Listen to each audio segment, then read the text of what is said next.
할렐루야. 사랑하는 성도님들, 요즘 우리가 2002년도 한일 월드컵 때처럼 지금 아시안컵이 열정의 그런 일정들로 우리나라가 4강에 올라갔죠. 우리가 국가대표 선수들을 응원하면서 이 경기가 꼭 새벽에 하잖아요. 12시 뭐 이렇게 1시 하니까 그것을 본다고 여러분 밤을 지새면서 우리가 열심히 응원하지 않습니까? 그렇죠?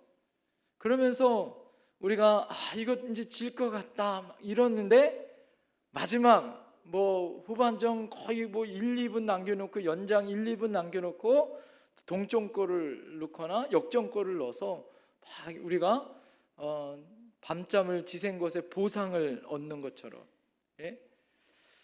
그러면서 어떻게 돼요?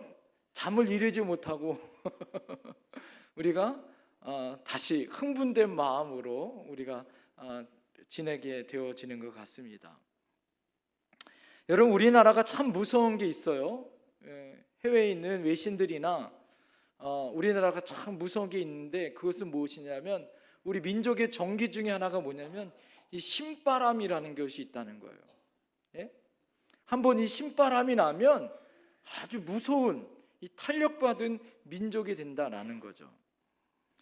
그 모든 불가능도 가능케 하고 두려운 것도요 이깁니다. 이 신바람에 취하면요 자신도 있고 배고픔도 있고 고통도 있고 서름도 있고 자질구레한 일상도 잊어버리고 뭔가 하자 그러면 만드는 민족이 우리나라 민족이더라라는 거예요. 그래서 전 세계 이거는 안 된다 그러면 우리나라의 건설사, 그래서 사막에 길을 만드는 민족이 어느 민족이에요? 대한민국 우리나라에. 이거는 도저히 안 된다 그러면 우리나라가 가면 되게 한다는 거예요. 왜 그럴까요? 우리나라는 신바람이라는 것이 있다라는 거죠. 어렵고 힘든 일상일수록 경랑의 그런 세월과 어려움일수록 이 신바람이 한번 불을 붙으면 어떻게 해요? 아주 무서운 민족이라는 거예요. 그래서 여러분 잘 보세요. 우리나라가 힘든 농사 지을 때 그리고 뱃일 할 때 사람들이 어떻게 해요? 그 힘듦을 잊기 위해서 뭐 해요? 노래 불러요. 앞 사람이 선창하면 뒤에 사람이 같이 선창해요. 모내기 할 때도 노래 부르고. 그래서 제가 군대 가니까 군대 가서 막내는 일을 안 시켜요. 신병은 서서 뭐 하라 그러냐면 노래 부르래. 그래서 노래 부르는데 세상 노래는 제가 잘 몰랐거든요. 그래서 가요는 잘 모른다고 하니까 찬송가 부르래요. 그래서 신병 때 하나님이 귀 쓰시려고 신병 때 그래서 찬송가 복음송가 실컷 불렀던 기억이 납니다. 힘들고 어려우면 노래 부르면서 그 아픔과 고통을 잃어버리는 거죠. 여러분, 국가적인 위기가 오면 이 신바람이 불으면 어떻게 됩니까? 헌신된 마음이 벌어져요. 우리나라가 IMF로 인하여 참 힘들고 어려웠잖아요. 그러니까 온 국민이 어떻게 됩니까? 자신들이 힘들고 어렵지만 결혼 반지, 돌 반지 빼가지고 은행에 가서 어떻게 해요? 금 모으기 운동을 해서 어려움을 이기는 민족이 어느 민족이에요? 우리나라 대한민국이에요. 저 어렸을 때 새벽종이 울렸네, 새아침이 밝았네. 아침에 아주 신나는 음악으로 아침잠을 깨우죠. 토요일마다 아침에 일찍 일어나서 뭐예요? 동네 사람들 다 나와가지고 뭐예요? 청소해야 돼요. 빠지면 혼나요. 다 나와서. 모처럼 늦잠 잔다 그러면 어떻게 해요? 그 노래 나오면 아버지가 다 깨워요. 그런 민족이 어느 민족이에요? 우리나라예요. 오늘 여러분 이런 저력 있는 이 새로운 신바람이, 제가 오늘 말씀을 준비하면서 이런 바람이 있는 거예요. 이런 신바람이 하나님의 복음의 바람 되길 원합니다. 예수 바람 되길 원합니다. 할렐루야. 여러분, 우리나라가 이제 결승에 올라가면 다음 주 토요일 날 새벽에 경기를 해요.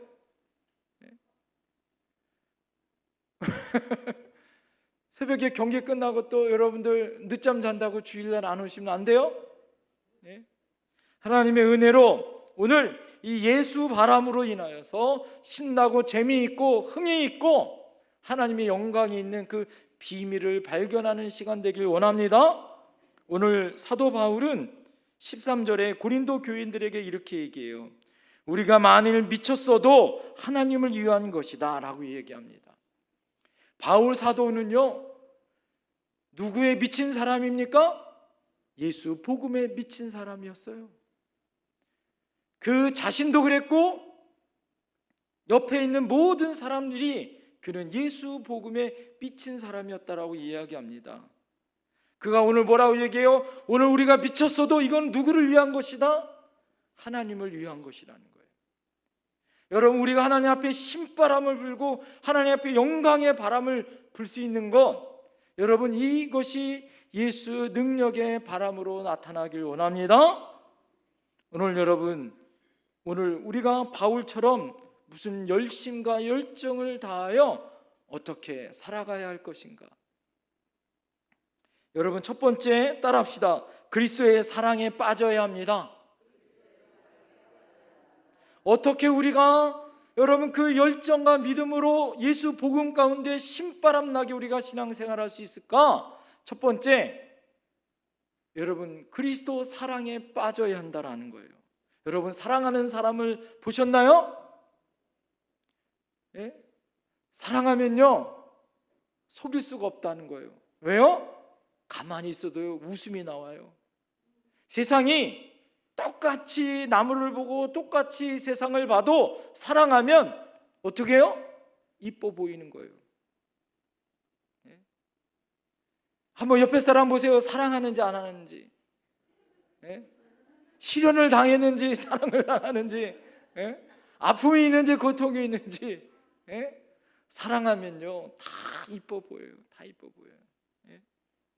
오늘 14절에 바울은 그리스도의 사랑이 우리를 강건한다라고 고백합니다. 여러분, 강건이란 말은 꼼짝달싹 못하도록 붙잡아 버린다는 거예요. 그리스도의 사랑이 우리를 강건하게 만든다는 거예요. 사랑으로 우리를 옴짝달싹 못하게 우리를 붙들었다는 거예요. 바울 사도가 내가 뭐에 미쳤다는 거예요? 예수 그리스도의 사랑에 미쳐버렸다는 거예요. 너무 원색적인 표현이죠. 예? 여러분, 부모님들이 그러잖아요. 너 요즘에 무엇에 미쳐 다니냐고, 예? 이렇게 얘기하잖아요. 응? 그럴 때 여러분, 많은 사람들이 세상에 돈에 벌기 위하여, 명예를 위해서, 성공을 위해서, 예? 막 미쳐 다니지 않나요? 여러분, 오늘 사도 바울은 그리스도의 사랑의 나를, 강건한 나를 붙잡았다라는 고백을 합니다. 거기에서 헤어나와 사랑의 열병을 앓고 있더라라는 거예요.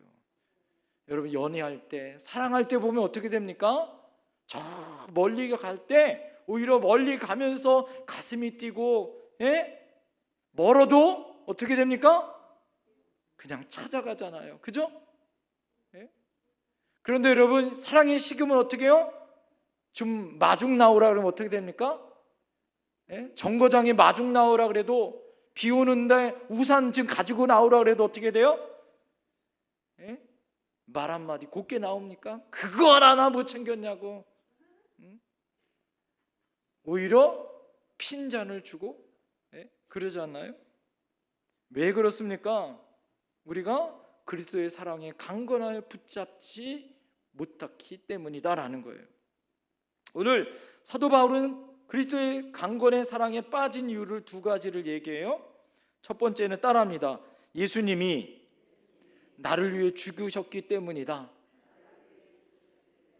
오늘 14절 후반절에 보면 한 사람이 모든 사람을 대신하여 죽었은즉 모든 사람이 죽은 것이라 이렇게 말합니다. 여러분, 이 세상에 많은 사람이 경험하는 사랑은요, 대부분 이기적인 사랑이에요. 내가 필요하고 내가 무엇을 얻기 위해서. 여러분, 대부분 어떻게 해서 결혼을 하냐 그러면 내가 그 사람 만나면 세상 말로 팔자 고치려고, 그 사람 만나면 내가 내 인생이 좀 풀리려고 이렇게 많은 사람들이 결혼을 선택하고 그러면서 슬픔과 아픔을 당하더라 이거예요. 많은 사람들의 사랑은 이기적으로 내가 그것을 얻기 위해서 얻으려고 하는 사랑이더라라는 거예요. 부부끼리도 그래서 어떻게 됩니까? 서로 그 마음을 모르고 서로 여러분 어떻게 해요? 아프고 고통을 주기도 합니다. 요즘 뉴스에 보면 몇 년 전인가요? 남편을 불러가지고 죽여서 비닐봉지에 담아가지고 그런 아주 정말 못된 그런 아내도 있지 않나요? 부모 자식 간에도 서로 으르렁거리고, 자식은 부모를 위해서 희생하지 못하고 부모도 자식을 위해서 헌신하지 못하는 그런 악순환들이 벌어지고 있더라라는 거예요. 여러분, 그런데 부모 자식도 아니고 같은 민족도 아니고 여러분, 예수 그리스도께서 나를 위해서 십자가에 달려 죽으셨다라는 거예요. 여러분, 이 사건은 가장 이 세상의 위대한 사건이요, 가장 중요한 사건이라는 것을 여러분 기억하셔야 될 줄 믿습니다. 만일 여러분이 여러분을 위해서 대신 누군가 목숨을 바쳤다면 그 생명의 은혜를 잊어버릴까요? 절대 잊지 않을 것입니다. 바울은 로마서 5장 7절 이하에 이렇게 얘기해요. 이 세상에는 의인이나 선인을 위하여 죽은 일도 쉽지 않은데 그리스도는 죄인인 나를 위해 죽으셨다고. 여러분, 이것은 어인일인지 내가 모르겠다라고 그가 고백합니다. 그리고 로마서 5장 8절에 그 유명한 이 고백을 해요. 우리가 아직 죄인 되었을 때 그리스도께서 우리를 위하여 죽으심으로 하나님께서 우리에 대한 자기의 사랑을 확증하셨느니라. 할렐루야. 여러분, 여기 뭐라고 얘기해요? 우리가 아직 죄인 되었을 때 그분이 우리를 사랑하심으로, 여러분, 대신 예수 그리스도께서 우리를 향하여 죽으셨다는 거예요. 우리가 의인되거나 똑똑하거나 잘나서가 아니라 우리가 아직 죄인 되었을 때 예수님이 우리를 위해서 죽으셨다는 것, 이게 놀라운 하나님의 사랑이다라는 거예요. 남동생 뒷바라지를 위해서 시집도 안 가고 살다가 희생했었던 어느 간호사의 이야기를 들은 적이 있습니다. 그 여인의 사정은 이런 거예요. 여러분, 그 여인이 평생 홀로 동생을 위해서 헌신의 삶을 살 때 그 동생도, 남동생도 그 누나가 시집을 갔으면 좋겠다 그래요. 다른 사람도 동생을 위해서 이제 헌신하지 말고 너 인생도 있지 않냐고, 친구들도 주변의 사람들도 그렇게 시집 가라고 이렇게 얘기했다는 거예요.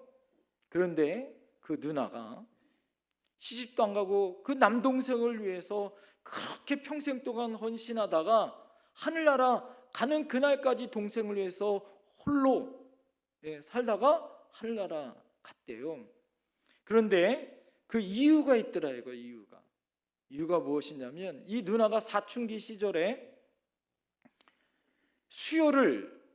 사고가 나서 수혈을 받게 되었는데 이 누나가 혈액형이 특수 혈액형이에요. 특수 혈액형.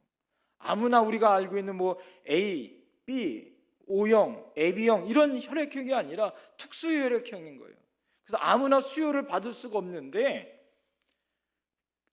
이 자기 핏줄인 남동생이 수혈을 하게 돼 있었다는 거예요. 그때 이 남동생은 아주 어린 나이였었다는 거예요. 초등학교 다니는. 그런데 이 남동생이 수혈을 할 때 의사한테 이야기한 거를 이 누나가 들었다는 거예요. 그 의사한테 이 남동생이 이렇게 얘기했다는 거예요. 이 수혈에 대해서 그때 이 시골에 자랐기 때문에 별 개념이 많이 없어가지고 이 남동생이 의사 선생님한테 수혈을 하면 언제 죽느냐고 이렇게 물어봤다는 거예요. 그러니까 남동생은 수혈하면, 피를 뽑으면 뭐 하는 걸 알고 있었다는 거예요? 죽는다는 거 알고 있었다는 거예요. 그런데 자기가 죽는다는 걸 알고 있어도 누나를 위해서 뭐 하는 거예요? 자기 피를 주겠다라는 마음을 먹었다는 이야기를 이 누나가 들은 거예요. 그리고 누나에게 수혈을 해줬다는 이야기를 들은 거예요. 누나가 너무 감동을 받은 거예요. 자기 목숨을 내놓고 나를 살려고 했었던 이 남동생을 위해서 하나님 앞에 이런 헌신의 기도를 드렸다는 거예요. 나는 평생 동안 누구를 위해 살겠다? 동생을 위해 살겠다라고 마음을 먹고 간호사가 되어지고 평생 동안 독신으로 살면서 남동생의 가정을 위해서 헌신하여 조카들을 위해서, 가정을 위해서 살았다라는 거예요. 여러분, 이 이야기를 들을 때 얼마나 감동이 있어요?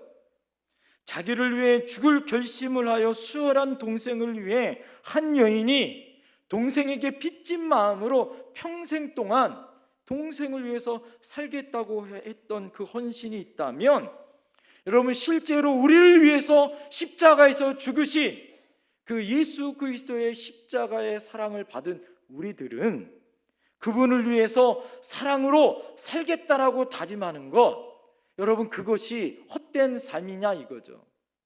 저때 헛된 삶이 아닌 줄 믿습니다. 왜요? 그분이 나를 위해서 죽으셨기 때문에. 두 번째 이유는 따라합니다. 예수님이 나의 삶의 이유이기 때문입니다.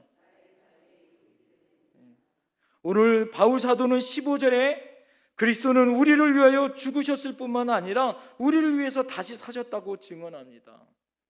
그리고 그가 다시 산 이유는 우리를 위해 다시 사신 그분을 위해서 살아가도록 옆에서 돕기 위해서다라고 고백해요.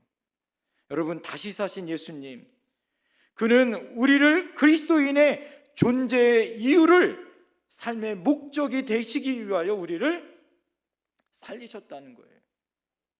여러분, 사실 그리스도인이라는 이름을 제일 먼저 받았던 교회가 있어요. 어느 교회일까요? 안디옥 교회입니다. 왜 여러분, 안디옥 교회의 성도들을 사람들이 그리스도인이라고 이야기했냐면, 그들이 말을 할 때 누구처럼 말하는 거예요? 예수님처럼 말하는 거예요. 그들이 장사를 하고 그들이 삶을 살아갈 때 누구처럼 행동해요? 예수님처럼 행동하는 거예요. 예? 그래서 안디옥 교회 성도들의 별칭이 있었다는 거예요. 그들이 말을 할 때도 예수님처럼 말하고 행동을 할 때도 예수님처럼 말하니까 예수님을 닮은 사람, 그래서 그리스도인이라는 별칭이 생겼다는 거예요. 그래서 그리스도인이라는 이 이름이 안디옥 교회에서부터 생겼다는 거예요. 예? 사랑하는 성도님들, 우리 교회에 다니는 모든 성도들에게, 세상에 있는 사람들이, 여러분들의 가족들이, 야, 우리 어머님은, 우리 아버님은, 우리 누구는 그리스도인이다, 예수님 닮은 사람이다라고 여러분 들을 수 있어야 되는 거예요. 할렐루야. 여러분, 그러게 되기 위해서는 뭐예요? 삶의 이유가 예수님이 되어야 된다는 거예요. 여러분이 돈을 벌고 성공해야 됩니다. 여러분이 자녀 손들이 잘 돼야 돼요. 그러나 왜 잘 돼야 하는 이유를 여러분 아셔야 되는 거예요. 여러분이 부자 되셔야 돼요. 그러나 왜 부자 되셔야 합니까? 여러분 자녀 손들에게 재산 물려주려고? 나처럼 이렇게 고생 안 하고 편하게 좀 살기 위해서? 여러분, 그런 집안 잘 보세요. 재벌 집안들 잘 보세요. 제가 장례 많이 봤습니다. 별꼴을 다 봤어요. 정말로. 재산 싸움 하느라고 목사님이 와서 예배 드리려고 하는데 멱살 잡기하고 싸워. 참. 왜 그러냐고 나중에 물어봤더니 재산 싸움 한다고. 여러분, 발인 예배를 이제 발인 할 시간이 되어져서 천국 환송 예배를 드리고 나가야 되는데 예배를 드릴 수 없는 거예요. 가족들이 안 와. 나중에 알고 보니까 왜 안 오냐고 물어보니까 이 뭐예요? 장례에 있는 비용을 사무실에서 해야 되는데 가족들이 많아요. 사형제인데 서로 안 내려고. 그 실랑이가 벌어져 가지고 거기서 싸움하느라고. 예? 참, 여러분, 돈 있다고 그것이 중요한 것이 아니라 왜 돈을 벌어야 하고 왜 성공해야 하는지, 삶의 이유와 목적이 분명하지 않으면 뭐예요? 실패한 거다라는 거죠. 삶에 무기력이 있고 무감동이 있고 마음에 고통과 아픔이 있어요. 왜 그럴까요? 내 삶의 이유를 몰라요. 그래서 여러분, 유행가 가사 중에 내가 무엇인지, 내가 어디서 왔는지 모른다라는 그런 가사들이 얼마나 많습니까? 여러분, 분명히 우리가 알아야 할 것, 분명히 깨달아야 할 것은 내가 어디서 왔고 어디로 가야 하는지를 분명한 이유를 가지고 삶의 목적 가운데 살아야 할 줄 믿습니다. 그것에 여러분 시작과 끝이 어디 있어요? 지난주 여러분, 예수님이 길이요 진리요 생명 되어 주셨다고, 우리의 길 되어 주시고 진리 되어 주시고 생명 되어 주신 삶의 이유가 예수님에게 있는 줄 믿습니다. 세상 가운데 있지 않아요. 오늘 사도 바울이 뭐라고 얘기해요? 나는 너희를 위하여, 예수님이 이렇게 얘기했다는 건, 나는 너희를 위하여 죽었다, 나는 위하여 다시 살아났다, 그리고 너희를 위하여 다시 살고 있다. 그러면 너는 누구를 위해서 살아야겠니라고 묻고 있다는 거예요. 나를 위하여 살지 않겠니라고 우리를 위하여 주님이 묻고 있다는 거예요. 사랑하는 성도님들, 우리 삶의 이유가 예수님이 되어야 할 줄 믿습니다. 그 음성을 들은 바울이 그날부터 그가 많은 공부를 했고 자신의 열정을 가지고 예수님 믿는 사람, 이단이라고 그가 정죄하며 그 예수 믿는 사람을 잡아서 죽이는 일에 목적과 사명이 있었던 그가 예수님의 음성을 직접 듣고 그의 삶의 이유의 목적이 예수님인 것을 알고 난 다음에 그의 인생이 바뀌어졌더라라는 거예요. 그래서 이제는 자신의 삶의 인생의 목적이 예수님이 되어야 된다라고 이야기합니다. 제가 여러분 언젠가 말씀드렸죠. 코카콜라 회장이 이렇게 얘기했다는 거예요. 내 피는 코카콜라다. 삼성 라이온즈에 있는 어느 선수는 이렇게 얘기했다는 거예요. 내 피는 파란색이다. 이렇게 얘기했다는 거예요. 여러분, 여러분의 피는 무슨 피예요? 빨간 피? 주여! 예? 여러분, 예수 보혈의 피로 바뀌어져야 할 줄 믿습니다. 빨간 피 맞아요. 빨간 피 맞아요. 그러나 여러분, 우리를 대신하여 흘려 죽으신 예수님, 예수 보혈로 우리는 다시 태어났기에 나의 삶의 이유와 목적이 예수 보혈의 능력이 되어야 할 줄 믿습니다. 여러분, 두 번째 따라합니다. 그리스도의 사랑을 전하는 일에 열심을 다하자. 사도 바울이 오늘 그가 그리스도의 사랑을 가지고 열심과 열정을 다하는 것, 그 사랑에 빠짐으로 하나님의 은혜 가운데 살아가는 것뿐만 아니라 그것에서 그치는 것이 아니라 이제는 적극적으로 그리스도의 사랑을 전하는 전도자의 삶을 살아야 된다라는 거예요. 사도행전 26장 24절에 보면 바울이 전도하다가 죄수로 잡혀 그가 이제 로마로 가기를 늘 소망하게 되어졌어요. 그러면서 유대 땅에 파송된 총독 베스도가 그에게 찾아왔을 때 여러분, 유대 총독 베스도에게 오히려 복음을 전합니다. 그는 죄수지만 총독, 여러분 이게 말이 됩니까? 죄수가 주제에 총독에게 오히려 복음을 전하는, 강건하여 담대하게 복음을 전하는 그런 사람이 되어져요. 그럴 때 베스도가 바울 사도에게 뭐라고 얘기했냐면, 바울아 내가 미쳤도다 이렇게 얘기해요. 내 많은 학문이 너를 미치게 했구나 이렇게 얘기해요. 그러나 베스도가 착각했던 게 있죠. 여러분, 바울은 학문에 미친 것이 아니라 누구에 미쳤어요? 예수 복음에 미친 사람이에요. 할렐루야. 그래서 그가 죄인이었음에도 불구하고 담대하게 복음을 전하는 사람이 되어졌어요. 여러분, 바울은 정말 예수님의 사랑을 전하는 열정을 가진 사람이었다라는 거예요. 저는 저와 여러분이 모두 이런 열정 가운데 서 있기를 소망합니다. 여러분, 우리가 그리스도의 사랑을 전하는 일에 그 열심히 해야 될 이유, 오늘 두 가지 다시 얘기할게요.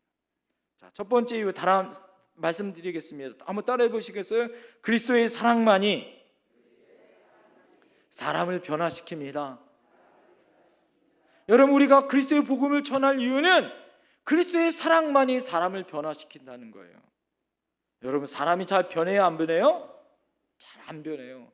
또 하나 아주 아이러니한 것은 무엇이냐면, 가장 사람들이 갈망하는 것 중에 하나가 무엇이냐면 변화되기를 갈망해요.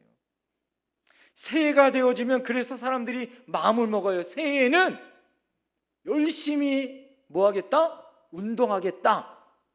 그래서요, 새해가 되어지면 헬스장에 회원들이 가장 많이 된다는 거예요. 그리고 1월 달에 가장 많다가 1월 달이면 다 끊긴대요. 예? 사람들이 그럽니다. 올해는 살 빼야지.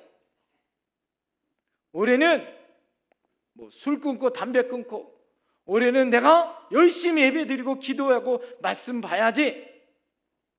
이런 여러분들 작정을 하잖아요. 이런 변화의 삶을 갈망합니다. 그러나 오래가지 못하더라 이거죠. 왜요? 이 불만 중에 가장 큰 불만이 뭐냐면, 사람들이 자신에 대한 불만이 가장 크다는 거예요. 내가 잘 안 변하기 때문에. 그리고 내가 먹은 작정이 오래가지 못한다는 걸 너무 스스로 자신이 알아. 그래서 어떻게 해요? 내가 그렇게 변화되지 못한다는 마음을 가지고서 사람들이 어떻게 합니까? 오늘만 먹자 그러고 먹어요. 살은 내일부터 빼자. 오늘만, 아니 요번 한 끼만. 그러다가 계속 한 끼만 하다가 끝날 때까지 계속 먹죠. 그러면서 새로운 존재에 대한 열망이 어떻게 해요? 식어지게 되더라라는 거예요. 쉽지 않다라는 거죠. 오늘 여러분 17절 말씀해 보세요. 17절 다 같이 한번 읽어보겠습니다. 시작. 그런즉 누구든지 그리스도 안에 있으면 새로운 피조물이라, 이전 것은 지나갔으니 보라 새 것이 되었도다. 할렐루야. 제가 목회를 하면서 여러분, 그리스도의 사랑에 감격한 사람치고 변화되지 않은 사람이 없더라라는 거예요. 또 하나, 여러분 아무리 교회를 열심히 다니고 직분을 아무리 높게 가져도 그리스도의 사랑에 빠지지 않는 사람치고 변화된 사람이 없더라라는 거예요. 중요한 건 뭘까요? 복음에 감격이 있어야 되고 감동이 있어야 되는 거예요. 그리스도의 사랑이 가슴 뛰게 되는 거예요. 여러분, 한결같은 변화의 마음은 내 마음에서부터 시작되어지는 거죠. 여러분 안에 그리스도의 이 변화된 아름다운, 그래서 어떻게 됩니까? 이 복음을 전하고 싶어야 되는 거예요. 로마서 1장에 내가 이 복음을 부끄러워하지 아니하노니 이 복음을 믿는 모든 이에게 구원을 주시는 하나님의 능력이라. 할렐루야.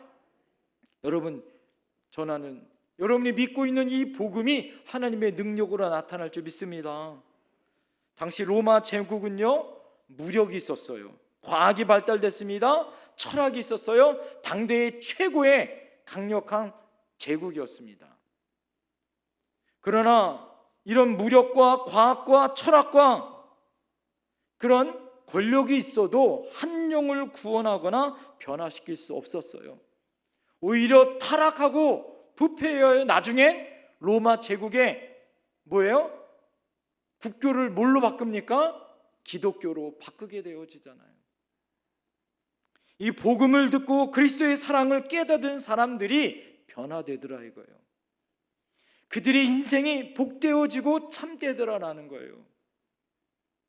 그래서 여러분이 뭐가 되어야 되는지 아세요? 따라 옆에 사람에게 말씀하세요. 당신은 다니는 전도제입니다. 당신은 다니는 예수님입니다. 작은 예수입니다. 할렐루야. 여러분이 전도지가 되어야 되는 거예요. 여러분이 작은 예수가 되어야 되는 거예요. 할렐루야. 복음이 여러분을 변화시키고 여러분의 인생을 변화시키고 여러분의 새로운 삶을 변화시킨 것으로 말미암아 복음을 전하여 변화된 삶으로 나가야 되는 거예요.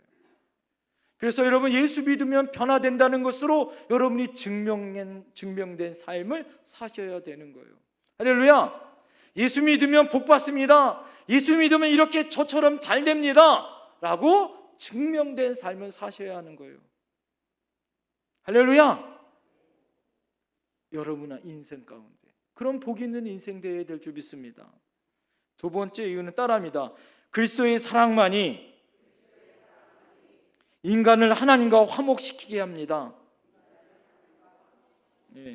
여러분 성경에 의하면 인류 최대의 과제는 창조주 하나님과 화목해지는 것, 하나님과 우리와 화목하게 지내는 것, 범죄한 인간이 하나님을 등지고 살아옵니다. 그래서 여러분 어떻게 해요? 참되고 바르게 정직하게 사는 것보다 죄짓고 사는 게 어떻게 해요? 오히려 편한 세상이 되어졌어요. 오히려 정직하고 바르고 올바로 사는 것이 훨씬 힘들어진 세상이 되어졌어요. 그래서 사람들이 뭐라고 얘기합니까? 멍충이처럼 살지 말라 그래요. 그죠? 바르고 정직하게 사는 것들을 사람들이 이제는 멍충이라고 이야기합니다. 바보 같다라고 이야기하는 거예요. 제대로 예수 믿고 올바로 예수 믿고 제대로 순종하며 사는 신앙인들을 여러분 어떻게 됩니까? 미련하다 하는 것처럼 생각되어지게 되어졌어요. 하나님이 그리스도인들을 이 세상에 보내신 이유가 무엇입니까? 척수한들 목사님이 이렇게 얘기해요. 우리에게 가장 필요한 것이 정보였다면 하나님께서는 우리에게 교육자를 보내셨을 것입니다. 우리에게 가장 필요한 것이 기술이라면 하나님께서는 우리에게 과학자를 보내셨을 것입니다. 우리에게 가장 필요한 것이 돈이라면 하나님은 우리에게 경제학자를 보내셨을 것입니다. 우리에게 가장 필요한 것이 쾌락이라면 하나님은 우리에게 연예인을 보내셨을 것입니다. 그러나 우리에게 가장 필요한 것이 하나님과의 관계의 회복이었다는 것. 그래서 하나님께서는 우리에게 중보자가 되어주시고 화목의 제물이 되어주신 구세주이신 예수님을 이 땅에 보내셨던 것입니다. 이렇게 말했어요. 사랑하는 성도님들, 오늘 우리가 본문을 읽지 않았지만 사도 바울은 18절에 전도의 책임이 우리에게 있다라고 얘기해서 따라합니다. 우리는 화목의 직책을 가졌다. 제가 오늘 여러분 설교를 준비하면서 이제 여러분 이번 주간에 설날을 맞이합니다. 제가 늘 얘기하죠. 1년에 2번은 여러분이 가족을 위해서 작정 기도하셔야 된다고. 추석을 앞두고 설날을 앞두고 일주일 전에는 꼭 기도하시라고. 예수 믿지 않는 가족들을 위해서 기도하시라고요. 여러분 믿지 않는 가족들을 위해서 하나의 직책을 우리에게 부여받았는데 무슨 직책? 화목의 직책을 부여받았다는 거예요. 이것은 이웃 간의 형제 간의 화목의 직책뿐만 아니라 먼저는 하나님과 우리와의 십자가의 화목의 직책을 가진 거예요. 하나님과 우리와의 관계, 이웃과의 관계. 19절에 복음을 가리켜 뭐예요? 화목하게 하는 말씀이라고 말하고 있어요. 20절에 전도는 하나님을 화목하는 것이다 라고 말하고 있습니다. 여러분, 복음 전도의 영향력이 커질수록 이 땅의 축복의 땅으로 바뀌어지는 거예요. 할렐루야! 하나님은 우리를 부를 때 여러분, 이 땅에 하나님과 우리와의 화목의 직책을 주시는 아름다운 영광의 자리에 서게 하신 것을 믿으시길 바랍니다. 그런 의미에서 복음은 개인을 변화시킬 뿐만 아니라 세상을 변화시키는 빛과 소금의 사명이 있어요. 우리 교회를 49년 전에 이곳에 세우게 하시고 이 땅에, 파주 땅 가운데 특별히 남북이 갈라져 있는 이렇게 첨예한 그런 분쟁과 다툼이 있는 이곳에 제일 천병의 앞자리에 하나님이 세우게 하신 목적이 있어요. 뭐예요? 화목을 지키게 하라고, 전쟁을 멈추게 하라고. 하나님이 열심과 열정을 다 바쳐 우리가 서야 된 목적인 줄 믿습니다. 공산주의가 기승을 부리던 시절에 빌리그레함 목사님이 한 통의 편지를 공개하면서 성도들에게 도전을 준 내용이 있습니다. 잘못된 이데올로기에 공산주의에 헌신하여 사랑하는 여인과 헤어지면서 나는 공산주의가 좋아서 당신과 헤어질 수밖에 없습니다라는 한 남자 청년의 편지를 가지고서 쓴 내용이에요. 그 청년의 내용이 이거예요. 잘 들어보세요. 우리 공산주의자들은 사망률이 높습니다. 총에 맞고 교수형을 당하고 조롱을 당하고 직업을 잃고 있습니다. 우리 중 상당수의 퍼센트는 이미 죽었거나 감옥에 갇혀 있습니다. 우리 대부분은 가난하고 부유하지 못하고 있습니다. 우리는 좋은 집, 좋은 자동차를 가질 여유도 없습니다. 그러면서 우리는 우리의 모든 시간, 모든 재산, 모든 재능을 아낌없이 당을 위해 바칩니다. 사람들은 우리를 가리켜 광신자라고 부릅니다. 그렇습니다. 우리는 광신자입니다.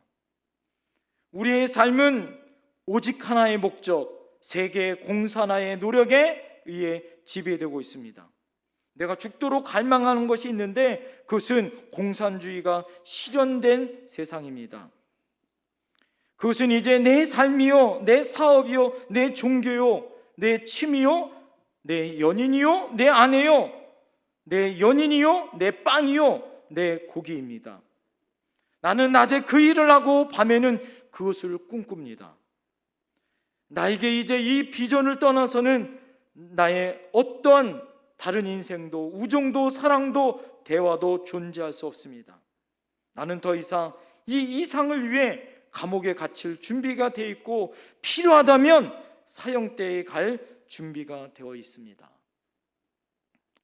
여러분, 사랑하는 성도 여러분, 여러분과 제가 과거의 공산주의자가 그 열정을 다하여 자기 사랑하는 연인과 헤어지면서 바쳤던 그 열정만도 못하는, 여러분 혹시 우리의 믿음이 있진 않은지요? 아시안 축구 경기를 바라보면서 밤을 지새고 응원하는 온 국민들의 열정보다도 그리스도의 복음을 위해서, 예배를 위해서, 하나님의 일을 위해서 열정을 다하여 헌신하는 모습은 여러분 혹시 후순위로 빠져있진 않은지요? 이 거룩한 비전과 열정이 여러분 하나님이 우리에게 주기를 바라는 소망의 마음이다라는 거예요. 제가 지난 한 주간 가운데 우리 고 박영자 집사님 며느리 되는 강미주 곽주미 성도님의 카톡을 또 받았어요. 그분이 때때마다 저한테 카톡을 이렇게 보내는데 보낼 때마다 은혜가 되어져. 왜 그러냐면 그분의 신앙의 열정이 묻어나기 때문에 그래요. 그분이 요즘 자기 남편과 아들 이 세 식구가 살고 있는데 그러면서 요즘에 자기 가족이 하는 일이 있다는 거예요. 그것은 뭐냐면 첫 번째 사진 한번 보여주시겠어요? 저게 뭐냐면 자기 남편, 예수 믿지 않은 박용자 집사님의 아들이에요. 예수 믿지 않았어요. 엄마가 교회 다닐 때는. 오히려 예수 믿는 거 핍박했었던 아들이에요. 예? 그런데 지금 뭐 하고 있냐면 그 가정 가운데 변화된 모습이 있었어요. 그 뭐냐면 성경 필사하고 있는 거예요. 예? 두 번째 사진 한번 보여주세요.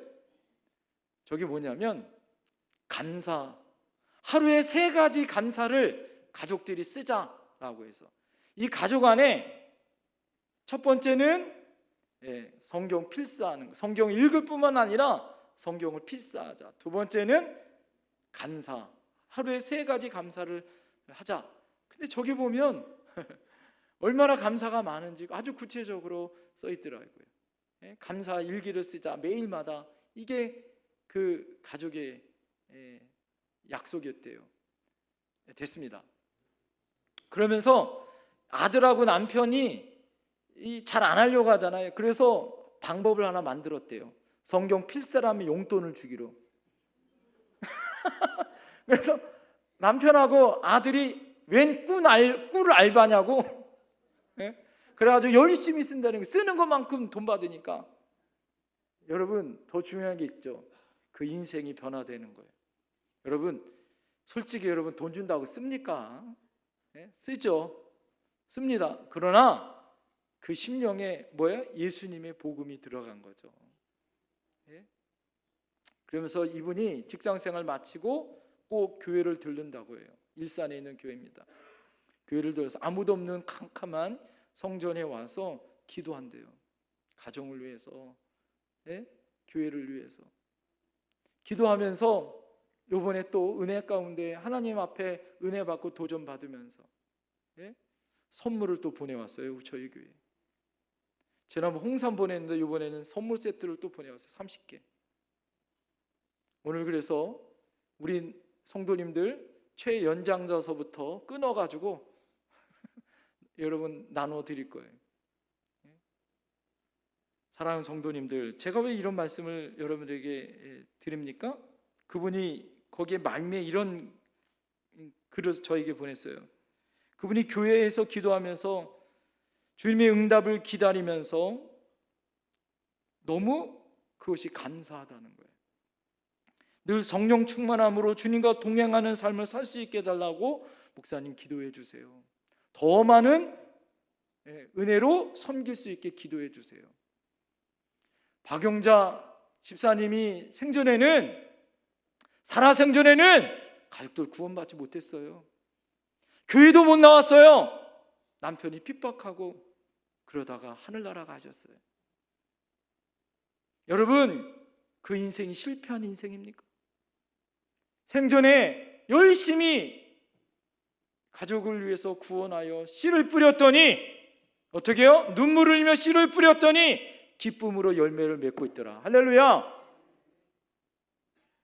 하나님의 은혜로 살아생전에 있었던 그 믿음의 열매가 아름다운 믿음의 씨앗으로 이제는 심겨져 아름답게 열매 맺고 있는 모습을 눈으로 확인하고, 그것을 우리가 어떻게 해요? 우리 성도들이 여러 은혜로 우리가 받잖아요. 이번 설 명절 여러분 가족들 포기하지 마세요. 예수 그리스도의 사랑으로 여러분 기도하시면서 복음 전하세요.